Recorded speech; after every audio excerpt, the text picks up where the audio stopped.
On behalf of Vando School Enterprise Project, I want to hand this over to Mrs. Aisha Ahmed, your headmistress of LEA Primary School, to encourage you to be entrepreneurial and to be able to develop interesting and unique products that you can sell and make money for your school to be able to address some of the challenges that you're currently facing. Hi, my name is Ogom Anagu and I'm from Nigeria. I'm the Managing Director of Vando Global Enterprises, a social enterprise that drives change for children within their space. Did you remember what a stopper is? Yeah. Can you see it? Yes, ma'am. I've picked it with my fishing line. You pick the second one with your fishing line. So I'm making use of two stoppers. You can see that stopper is very tiny. Yes, ma'am. Then you pass it underneath. My inspirational idea for the project Inspire 5 Minutes to Change the World is simple. I want to replicate this in 5 other schools. Currently in the Nigerian educational system, which is the universal basic educational curriculum, entrepreneurship has been mainstreamed. However, the challenge is that there is not sufficient funding and the sufficient drive and innovation to begin this process within the schools. So we, as Vando, have decided to take it upon ourselves to drive this in the schools, one of the schools being LEA Primary School. We believe that this idea will be able to be replicated in so many other schools in Amak, in Abuja, and even around Nigeria and the world. I'm part of the Vando School Enterprise Project. I've learned how to make these beads. After passing it underneath, you do what? You use your bent nose. Where's the bent nose? The bent nose. And you press it together. This way. We are learning business for making beads.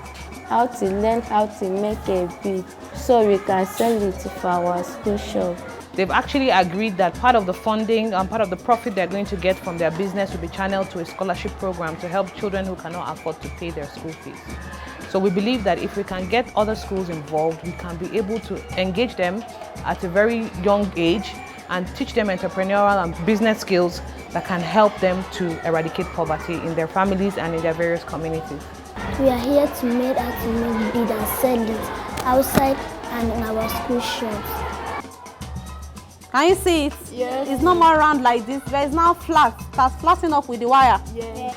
Our project has the capacity to change the life of these children both in the short term and in the long term. In the short term, they're currently learning the skills, transferable skills. Currently, they're doing bidding with the resource person.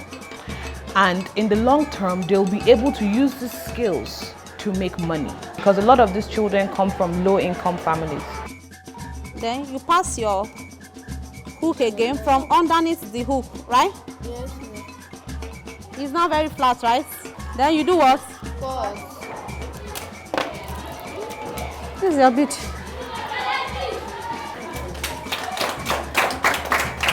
The current initiative that we're running is working with 20 girls. And out of those 20 girls, we are looking at them teaching their school these skills so that other children can join in the enterprise program. And that being said, there are about 250 children in this school. With that, also, while also looking at a situation where we would do this in 5 schools. If we multiply that by 5, we have 1,250 children, just alone. But bear in mind that this is also going to impact in the community because these children go home, they learn the skills, they teach their brothers and sisters, they teach their family members, they teach their community members. And on an average, a child in this school belongs to a family of 5. So if we do the math as well, 20 times 5 gives us 100. 100 times 5 schools, that's another 500. So we're looking at about 1,750 in total, where we have 1,250 from the schools and 500 beneficiaries from the communities.